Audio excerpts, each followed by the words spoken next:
Жети Өгүз району Дана Кийманов атындагы жалпы орто билим берүү мектеби. Улут жаны тил демекчи тилибизди баалап, барктап, аздектеп сактоо ар бирибиздин милдетибиз. Андыктан бул сабакты эне тили жөнүндөгү ырсаптар менен баштагым келди. Дили адептүүнүн тили адептүү. Тилиң барда, сулуусуң да, улуусуң. Тилди баркта, падышаң да, куруучуң. Эне тилде сайрайтпакта булбулда. Тилиң менен сен бийиксиң, улуксуң. Бул ыр Турусбек Тургунбаев агабыздын калемине таандык. 4 шерек 9 класс. Саламатсыңарбы? Тема шарттуу багыныкы сүйлөм. Сабагыбыздын максаттары: билим берүүчүлүк максаты. Шарттуу багыныкы сүйлөм боюнча маалымат алабыз. Өнүктүрүүчүлүк максаты: тез ойлонобуз, туура тыянак чыгарууга аракет кылабыз. Кыргыз тилинде туура так сүйлөйбүз, жазабыз. Биз теманы баштоодон мурун татаал сүйлөмдүн түрлөрүнө токтололучу. Татаал сүйлөмдүн канча түрү бар эле? Ойлонобуз. Силер туура таптыңар. 2 түрү бар.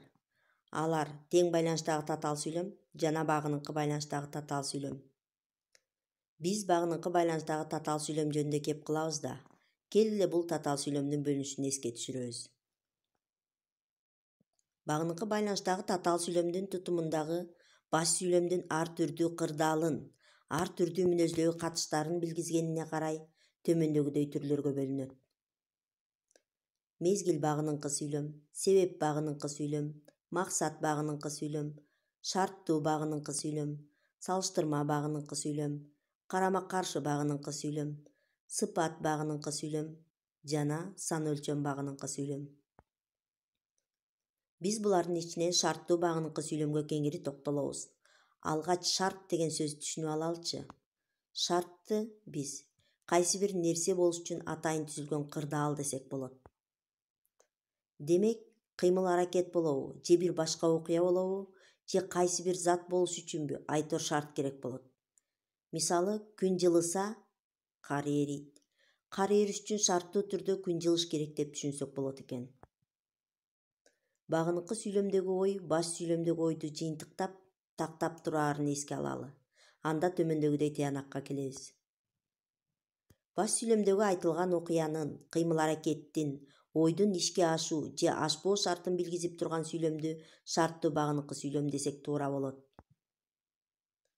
Шарттуу багыныкы сүйлөмгө кантсе, эмне болсо деген суроолор берилет. Мисалы, улугуң ит болсо сени мышык кылат. Улугуң эмне болсо? Улугуң ит болсо. Шарттуу багыныкы сүйлөмдөр кыргыз тилинде кеңири колдонулат. Андыктан шарттуу багыныкы сүйлөмдү туура айтып, бул сүйлөмгө карата туура суроо бергенге үйрөнөлү. Эне тилибизди так, таза колдонолу.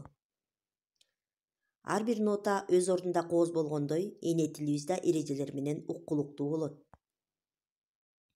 Шарттуу багыныкы сүйлөмдүн ичиндеги баш сүйлөм менен багыныкы сүйлөмдөр төмөндөгүдөй жолдор аркылуу байланышат. 1. Багыныкы сүйлөмдүн баянdoочуна шарттуу ыңгайдын са мүчөсүнүн уланышы менен байланышат. Мисалы, жазында жамгыр көп жааса, эгиндин түшүмү мол болот. Са мүчөсү жааса этишине уланды. Атаңыздын алдында алсыз экениңизди билсем, сокур ишенимге алданбайт элем. Са мүчөсү билсем этишине уланды. 2. Багыныкы сүйлөмдүн баянdoочуна чакчылдын бай мүчөсү улануу менен түзүлөт.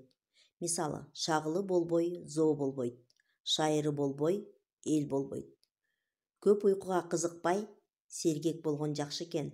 Бай мүчөсү кызыкпай этишине уланды. 3. Шарттуу багыныкы сүйлөмдөрдүн баянdoочуна да мүчөсүнүн кошулушу менен уюшулат. Мисалы, алдар көсө байды чекеге бир черткенде, анын чекесине бармагы батып кетмек. Шарттуу багыныкы сүйлөмдүн жазылышына да көңүл буралы. Жазуу эрежелерине чоң маани берип, сабаттуу жазуубуз керек. Шарттуу багыныкы сүйлөмдөгү баш сүйлөм менен багыныкы сүйлөмдөрдүн ортосу үтүр белгиси менен ажыратылат. Ошондо бери бурулганда колуна камчы оролот болчу. Бурулганда дегенден кийин үтүр белгиси коюлду. Эгерде шарттуу багыныкы сүйлөм бир тутумдуу жөнөкөй сүйлөмдөрдөн түзүлүп, алар өз ара тең салмак катышында болсо, анда бул сүйлөмдөрдүн ортосуна сызыкча белгиси коюлат.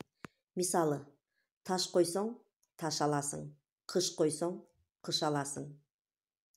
Демек, баш сүйлөмдөгү айтылган окуянын, кыймыл-аракеттин, ойдун ишке ашуу же ашпоо шартын билгизип турган сүйлөмдү шарттуу багыныкы сүйлөм деп айтабыз. Шарттуу багыныкы сүйлөм боюнча жакшы түшүнүк алдыңар деген ойдо сиздер менен коштошом. Көңүл бурганыңыздарга чоң рахмат.